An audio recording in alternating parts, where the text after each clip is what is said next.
Wow. Thanks for that amazing introduction. It is one to everybody on the rostrum, all the distinguished faculty and regent, as well as all the parents and loved ones that are here, and of course to the students. I'm just honored to have been selected to share in this awesome celebration. You know, last time I was here on this stage was 1986, and I was here to address my fellow graduates as the student commencement speaker. To be here with you today is like life coming full circle.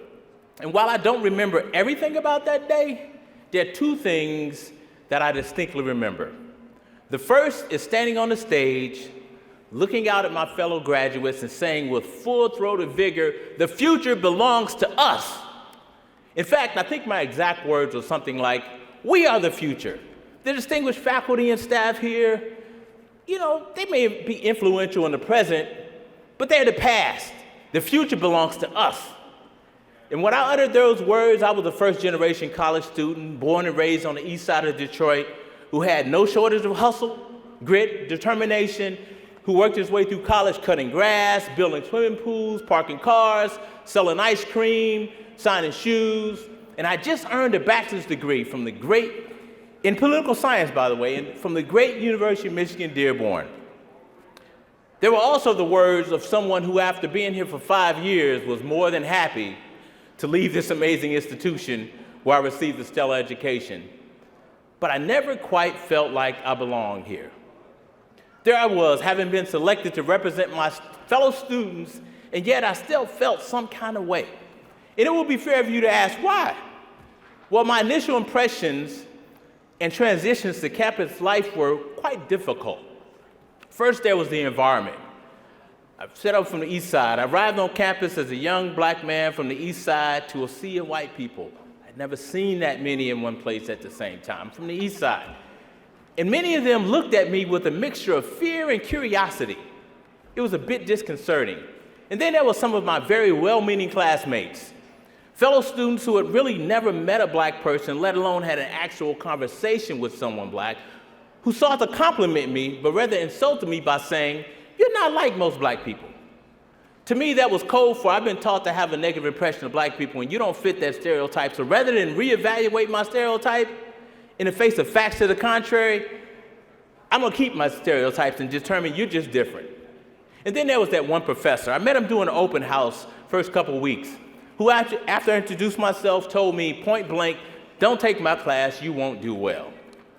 Then there was the university. The University of Michigan-Dearborn at that time was University of Michigan, all of it, at the time was still trying to rationalize their investments in the oppressive South African apartheid regime. They hadn't divested yet.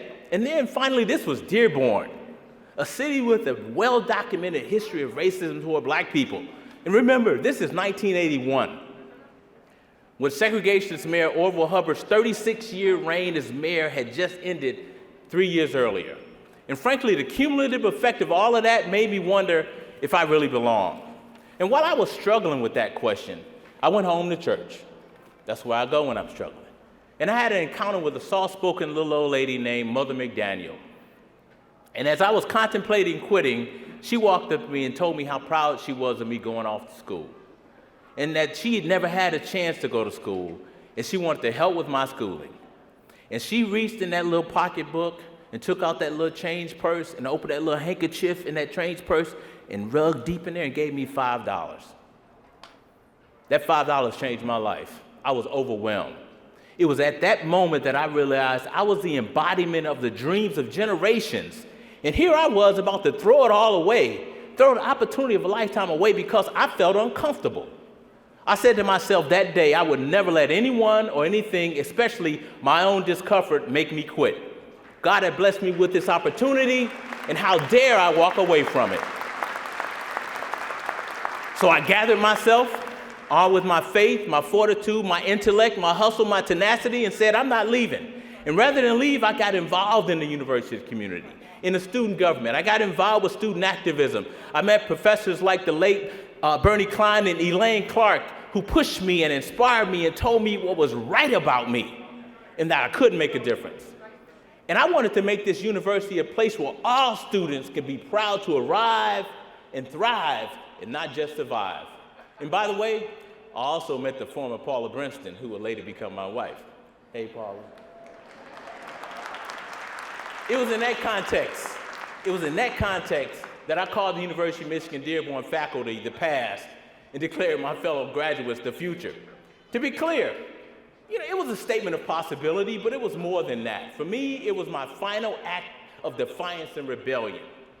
And so, here I stand almost 40 years later, having raised 4 amazing children, achieved more than I ever dreamed possible, served my country for 15 years in the Army, the pinnacle of success in corporate America, blessed beyond measure. I've traveled the world, I've run multi-billion-dollar businesses, but I also stand here today with more yesterdays likely than tomorrows. More yesterdays than tomorrows. I'm a lot older and hopefully a wee bit wiser. I know more than I knew 40 years ago, and I'm not quite as naive. It is in that context I have one central message for you. The future belongs to you. But now, that message is not one of defiance, it's not one of rebellion, it's not one of naivete. Rather, it is a truth born of a lifetime of experiences and hard lessons. And I mentioned there were 2 things I remember. The second is what's hiding under those beautiful caps and gowns. A mixture of pride and relief, uncertainty and anxiety, a sense of urgency to get on with it, a need to have all the answers, a nagging feeling of, okay, now what? Not want to let people down. Will I finally get the job? Will I get to keep this job? How will I pay for grad school? How will I pay for this debt? Will it all have been worth it? On the outside, you look good, but on the inside, I know many of you are grappling with what the future holds for you. And it is in the face of that anxiety that I have a second message for you. Not only does the future belong to you, but you are prepared for the future. Make no mistake about it, you've earned and received a world-class education. The University of Michigan-Dearborn is a great institution. Never wonder if you belong. The University of Michigan-Dearborn has prepared you for what lies beyond these walls. And by the way, resist the temptation to drop the D.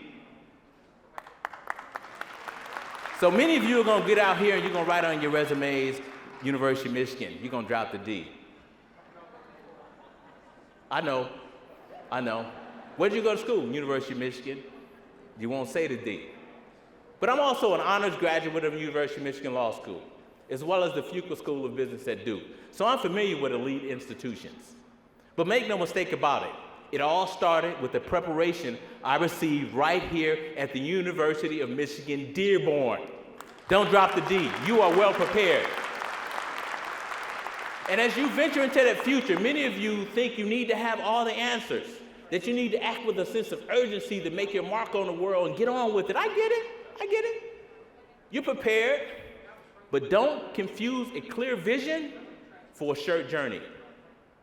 Have patience with the journey, but be patient with purpose and work while you wait. Just because the future's yours don't mean it will be easy. Life and careers are not linear. Obstacles and detours will come. You may not always feel prepared. You may wonder if you are up to the challenge. You may find yourself in a strange environment and wonder if you belong. But as you are faced with opportunities and choices, I want you to consider this framework that has helped me through the years. First thing, ask yourself, will I learn something I don't know? Be open to continue to learn new things. I know you want to get on with it, but learning is not the enemy of execution. It's okay to pause and learn. Ask yourself, will I develop relationships I don't have? Relationships are the currency of business. That's how stuff gets done. People do business with people they trust. People trust people they know. They tend not to trust people they don't know. And so what do they know about you? Don't be a mystery. It's okay to open yourself up to engage and fully immerse. You don't necessarily want to just have, this is my work person, this is my this person, this is my that person. It's okay to be who you are. And remember, the best and most lasting relationships are forged in the crucible of struggle. And so in that time, don't ball up. Actually, that's when you ought to be reaching out. The next thing to ask is, do I have the opportunity to be impactful? Can I work on things that actually matter? Can I identify the unmet need and fulfill it? Can I help someone else achieve their goal? Can I help my organization be better? And don't confuse activity with progress, right? If you'll be better because of the experience, don't quit because it's hard. In fact, I need you to run toward the challenge. And within these walls, grades are important. Guaranteed they're important. But if you really want to seize the future, there are more things you need to develop. Learning agility. Can you think of creative ways to solve ever-evolving complex problems? Or are you a hammer and everything is a nail? Rapid mastery of assignment. Do you know how to accelerate your learning and focus on the most important things, not just the easy things and the quick wins? Focus on what's really important, things that really make a difference. Initiative. Can you see what needs to be done and do it, regardless of whether or not it's your job? And this is the most important. If you don't hear anything else, emotional maturity. How do you act when you don't get what you think you deserve? Do you shake it off and keep driving forward, or do you pout and complain and whine? Look, disappointment will come. That's what the world does to us. It disappoints. But don't let disappointment become discouragement. That's what we do to ourselves. I believe that the real fulfillment in life is based on what you give and not what you get. There's a lot of quants here, engineering, computer science, business. In the arithmetic of life, are you the one that adds and multiplies, or the one that subtracts and divides? And finally, don't get locked into a specific vision or version for the future. The world is constantly changing. The pace of change has never been faster. And yet, the pace of change will never be slower than it is now. It's okay not to have all the answers. Trust me when I tell you this. Not having all the answers is a superpower. Be curious and continue to evaluate and reevaluate what you think. You don't want to be that person who is often wrong, but never in doubt. The future is yours, even if you don't know exactly what to do with it just yet. So as you stand gazing into a future of infinite possibilities, remember, your best days are ahead. They're not behind. You know, I was with my daughter. She went to Rice. And the first day there, they were telling her how college, and many of us have heard this is the best time of your life. It's the best time of your life. This will be the college, it'll be the best time of your life. And she leaned over to me and she said, I hope not. I'm not looking to peak in college. Life will get better and better and better. Your best days are ahead. And as you stand looking out on the future and gazing in that sea of infinite possibilities, remember to be a participant and not a passenger, and help to shape that future. Why? My first point, because the future belongs to you, and we're all counting on you. Thank you.